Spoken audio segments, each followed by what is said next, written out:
definitely a dreamer, somebody who's been chasing after or running after his dreams and still doing so. Yeah. Is fashion designing your true soul calling? Absolutely, absolutely. I think I was in grade 4 or something, and I used to stitch clothes for my sister's Barbie. And since then, my family knew that this boy is going to be into the clothing business. At that point of time, people used to call it costume designing and not fashion designing. That makes me sound very old, but yeah, I'm not very old. So yeah, I think my family always knew about it. I always knew about it. It's definitely the passion that I grew up with. It's definitely the passion. I did not have the resources growing up, but I've always had a passion, and I think if you're really focused, you achieve whatever you want to.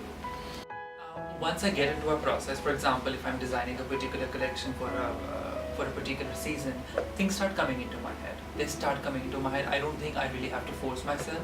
I really have to sit for a while and start sketching. Once first sketch is designed, then it's an easier job. Yeah, it's definitely I like to believe in classic pieces. JEEM represents classic pieces. Our women, they do not necessarily follow fashion or trends. They embody it, and I think trend is the last stage before tacky. So we create modern silhouettes. Of course, it's everything is so digital these days. You know what's going on. For example, these crazy flared sleeves are very much in, and you see them everywhere. And then when you travel, you see all the trends, and you come back home and you see how you have to interpret that into your own culture. How you have to weave that into your culture. There's a certain body type of women, and I think that needs to be respected. I think for fashion designers there is not really a personal life, but I don't know if people notice it, but I don't really mingle with a lot of people. That's the conscious decision that I make, because I think you need to come back to work with a fresh mind, and you need to come back with different ideas. I love to talk about economics, I love to talk about the world politics, I love to talk about geography. So if I only mingle with a particular kind of people, I don't think I can have this kind of conversation with them. So I feel that in fashion we like to indulge into more shallow conversations. We like to talk about materials and other things. I am a social person. I don't think it's the other way around. I am, but I have a very diverse group of friends. That you can have different kind of conversation with different people. Not particularly bad. It's the most enriching experience of my life. I don't think I can emphasize enriching in much more stronger tone, but PIFD has been the most enriching experience. It made me the person who I am, the good, the bad, the ugly. I was a young boy who dreamt for PIFD all his life. Whenever PIFD bus used to pass by me, I used to think, okay, one day I'll be on this bus. But I didn't have the resources, my family didn't have the finances. So I was there on a scholarship, and the faculty, the teacher, they really helped me going through that. Obviously it was very, very tough, the routine and everything, but they really understood the background that I was coming from, and I think they really helped me. And there's a reason that I keep mentioning the financial difficulties I've had in my life, because there's so many people out there who feel that only if you have money you can make it big. No, you cannot. It's not the thing. If you have the passion, if you have the drive, if you have the creative drive, you can go. Sky's the border. You can go anywhere.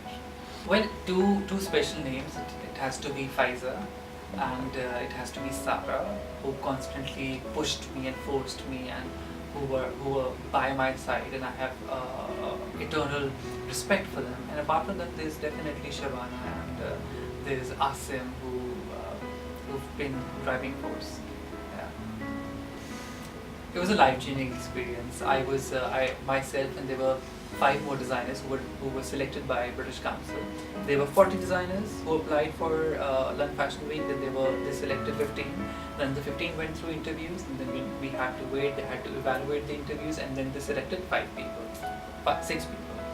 And we went through 8 months extensive training, and regarding sustainable fashion, ethical fashion, how you treat your employees and your fabrication, and there's so many things that they taught us. Like in Pakistan, there's no concept of sustainable fashion. Because of London Fashion Week, I have started wearing sustainable fabric, and I have started not buying many clothes because you want to be responsible. People don't realize that you need 11,000 liters of water just to make one t-shirt. Oh, wow. So and the kind of washes we do on our denim, that kills people so much. So we're polluting our planet so much. People don't realize it. So London trip has been enriching in that experience. I got to meet some incredible people, including Safia Mini, who's very well known, and great teacher and great business people from London. And we were there for like 2 weeks, and every day we were meeting interesting people.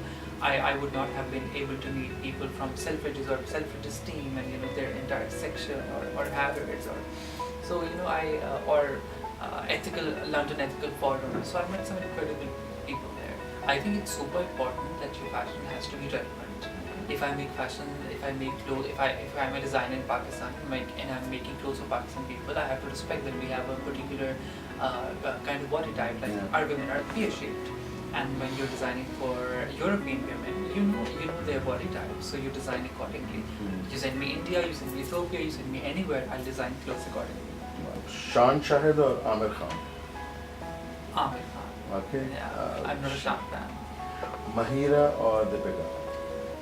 Mahira, I don't like Deepika at all. Atif Aslam or Arjit? Arjit. No. Momin or Adhika? I think I'll go with Adhika. Sheru or Kami? Kamiro, anytime. Khadi the corporate or Khadi's labor? I think I wouldn't just answer with one word, but I think Khadi has done some immaculate work in Creative Pakistan, work, yeah. and they are the reason that everybody follows their footsteps. So Khadi all the way. But what about the labor? Okay. We don't have the full story. Okay. Smartphone, gaming device or something utilized a lot more than that? Not a gaming device. I don't do games. Yeah. Coke or chai? Chai. Acha. Yeah. Chai all the time. Commercialization has taken over the world. Sadly, there's so many people who are in the commercial business and who are doing such affordable fashion that designers find it hard to sustain in the business. For example, if I'm making this shirt, I may sell it for 6,000 rupees from my outlet. I'm just saying. And you go to Zara or you go to H&M, you go to ASOS, you'll find them for 800, 1200. So the commercialization is one of the major war that we designers are facing.